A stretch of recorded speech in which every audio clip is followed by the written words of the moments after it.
हम लोग बता रहे थे कि जो बृहद हिमालय और पीर पंजाल की जो पर्वत श्रेणी है उसके बीच में कश्मीर घाटी है। कौन सी घाटी है? कश्मीर घाटी है। ठीक, मैंने आपको दिखाया था कि ये पीर पंजाल की श्रेणी है, एक काराकोरम है, उसके नीचे लद्दाख है, फिर जास्कर की पर्वत श्रेणियां हैं। तो आपको ये याद रखना है कि बृहद हिमालय और पीर पंजाल की पहाड़ियों के बीच में कश्मीर घाटी, जिसे क्या कहा जाता है? भारत का स्वर्ग कहा जाता है।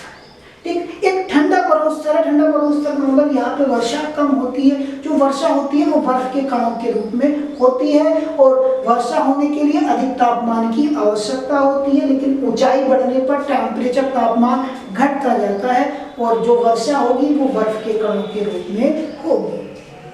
बृहद हिमालय और पीर पंजाल के बीच विश्व प्रसिद्ध कश्मीर घाटी है और डल झील है। कौन सी झील है? डल झील। ठीक, यदि आपसे पूछा जाए कि डल झील, तो आप जहां कश्मीर की राजधानी श्रीनगर, ठीक, तो श्रीनगर जहां दिखाते हैं तो श्रीनगर डल झील के किनारे स्थित है। डल झील कौन से राज्य में है? जम्मू कश्मीर में है। या आपसे पूछा जा सकता है कि डल झील हिमालय के कौन से भाग में है? कश्मीर या उत्तर पश्चिमी हिमालय में है। ठीक, श्रीनगर इसी डल झील के किनारे स्थित है। तो श्रीनगर जो राजधानी है वो बसा हुआ है डल झील के किनारे। अब आगे आपको देखना है कि दक्षिण एशिया की महत्वपूर्ण हिमानी। आप लोग हिमानी कई बार सुन चुके हैं। हिमानी का क्या मतलब होता है? क्योंकि आपके यहाँ पे शब्द आया है हिमानी। ठीक, अधिकतर आपने देखा होगा कि नदियों में क्या होता है? नदियों में जल होता है। तो नदी की पहचान किससे होती है? जल से होती है। लेकिन ऊंचाई पर, ऊंचे भागों पर आपको जल, नदियों में जल दिखाई नहीं देगा। और क्या दिखाई देगा? बर्फ के टुकड़े दिखाई देंगे, बर्फ के कण दिखाई देंगे। यानी आप ऐसा समझ लीजिए जल का ठोस रूप दिखाई देगा। ठीक, क्योंकि आप अगर कहाँ आते हैं? मैदानों में आते हैं, तब आपको जल, जो पानी है उसका कौन सा, यानी उसका तरल रूप आपको दिखाई देता है। लेकिन अगर आप ऊंचे पर्वतीय क्षेत्रों में जाएंगे तो तरल रूप नहीं दिखाई देगा। कौन सा रूप दिखाई देगा? ठोस, बर्फ, और वही हिमानी कहलाती है। ठीक, पर्वतीय क्षेत्रों में नदी, बर्फ वाली नदी हिमानी के रूप में जानी जाती है। क्यों जाए? अब आप समझ रहे हैं कि बर्फ क्यों? क्योंकि जितनी ऊंचाई पे आप जाएंगे टेम्परेचर कम होगा, टेम्परेचर कम होने से जो आपका तरल रूप है जल का वो ठोस रूप में बदल जाता है, बर्फ में बदल जाता है। आप अपने घर पे रेफ्रिजरेटर का प्रयोग करते हैं और रेफ्रिजरेटर में आप क्या करते हैं? पानी रखते हैं, जल रखते हैं और फिर क्या करेंगे? फ्रीजर में रख के उसको बंद कर देंगे। कुछ घंटों के बाद वो जल क्या हो जाएगा? ठोस में बदल जाएगा। तो उसका कारण क्या है? कम तापमान। तो यही स्थिति इस ऊंचे पर्वतीय क्षेत्रों में दिखाई देती है। यहाँ से बल्टेरो और सियाचिन इसी प्रदेश में है। यहाँ पे जो ये हिमालय है यानी बर्फ की नदियां हैं, कौन कौन सी आपको बताया? बल्टेरो और सियाचिन इसी प्रदेश में है। कश्मीर हिमालय में करेवा, आपको याद रखना है करेवा। करेवा क्या होता है? करेवा किसी दर्रे के ऊपर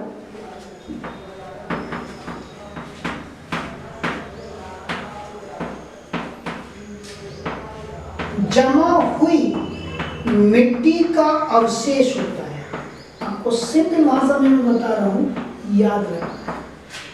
किसी स्थान पर जब मिट्टी का अवशेष जमा हो जाए, इकट्ठा हो जाए, ठीक, तो क्या हो जाएगा? वह करेवा के नाम से पुकारा जाना लगेगा। कहाँ? कश्मीर में। ठीक, अब एक एग्जाम्पल आप लीजिए। आपका वर्षा का पानी आपके घर से कहीं बाहर निकलता है और कुछ स्थान आप क्या कर दें? गहरा कर दें, गहराई छोड़ दें, और जब वर्षा का पानी वहां से निकलेगा तो कुछ जल उस गहरे स्थान में इकट्ठा होना शुरू हो जाएगा और क्योंकि वर्षा का जल है, ऊपर से हो सकता है मिट्टी अपने साथ घोल के ला रहा हो, तो वो मिट्टी भी वहीं इकट्ठी हो जाएगी। तो ऐसा स्थान, ठीक ऐसी ही प्रक्रिया जम्मू कश्मीर के ऊंचे दर्रे वाले क्षेत्रों में देखने को मिलती है और उसी को करेवा कहा जाता है। बॉक्स में आपको लिख के समझाया भी गया है कि कश्मीर में अनेक दर्रे। अब आप सोच रहे हैं दर्रा, ठीक, वो अभी हम चर्चा करेंगे। जैसे करेवा हिमनद चिकनी मिट्टी और दूसरे पदार्थों का हिमोड़। हिमोड़ का मतलब होता है कि कोई मिट्टी जब परत के रूप में फैल जाती है तो उसको हिमोड़ कहते हैं। मैंने भी क्या बताया कि किसी गहरे स्थान में मिट्टी इकट्ठा हो जाती है तो ऐसा ही क्षेत्र वहां बन जाता है, वो हिमोड़ कहलाता है। या अवशिष्ट पदार्थ होते हैं वहां इकट्ठा हो जाते हैं, उसी को करेवा के नाम से जाना जाता है। तो कश्मीर हिमालय करेवा के लिए भी प्रसिद्ध है, जहां जाफरान की खेती होती है। आपको ये याद रखना है, जाफरान की खेती कहाँ की जाती है?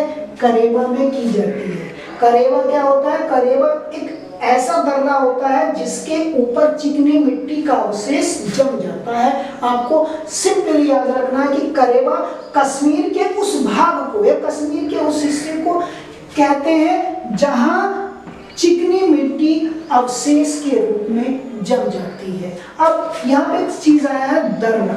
मैं बता रहा था कि दर्रे का मतलब होता है कि हिमालय पर्वत अत्यंत दुर्गम स्थान है, लेकिन कुछ भाग ऐसे होते हैं जो ऊंचाई के साथ इस तरह से नीचे ढाल के आते हैं, तो यहाँ से रास्ता बन सकता है, यहीं से रास्ता बनता है निकलने के लिए, और इसी को क्या कहा जाता है? दर्रा कहा जाता है।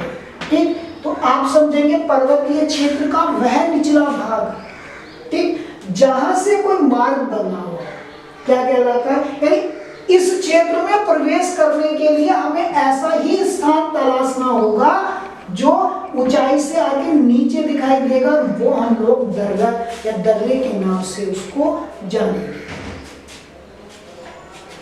बृहद हिमालय में जोजिला, पीर पंजाल में बनिहाल, जास्कर श्रेणी में फोटुला और लद्दाख में खुरुंदुकुला जैसे महत्वपूर्ण दर्रे स्थित हैं।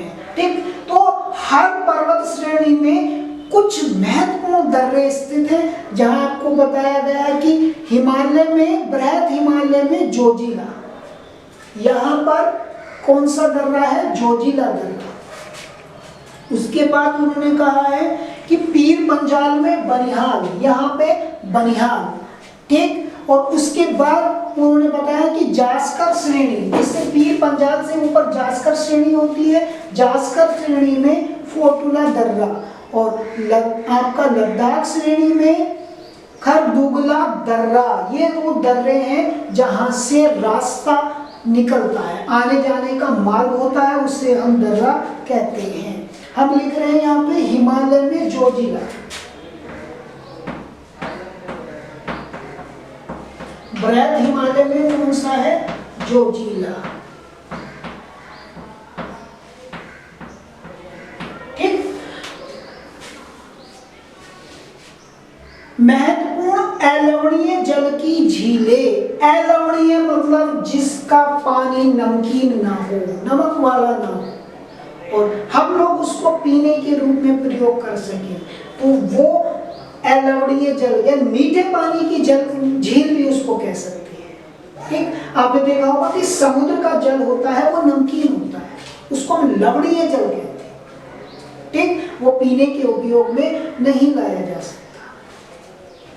मैं आपको भारत के जो स्थल आकृति है उसके विषय में पढ़ा रहा था, और सबसे पहले हम लोग पढ़ रहे थे हिमालय पर्वत का वर्णन। तो हिमालय पर्वत में हम लोग चर्चा कर रहे थे कश्मीर हिमालय या उत्तर पश्चिमी हिमालय। ठीक, मैंने बताया कि ये कुछ महत्वपूर्ण श्रेणियों से मिलके बना है, आपको समझ आ गया होगा। पहले काराकोरम है, उसके बाद लद्दाख है, उसके बाद जास्कर है, फिर पीर पंजाल की पर्वत श्रेणियां हैं। तो ये चीजें आप लोगों को समझ आई होंगी, मुझे आशा है। ठीक, और आप अपनी जो पुस्तिका है उसको पढ़ते रहें, और आगे की चर्चा हम लोग अगले वीडियो में करेंगे। धन्यवाद।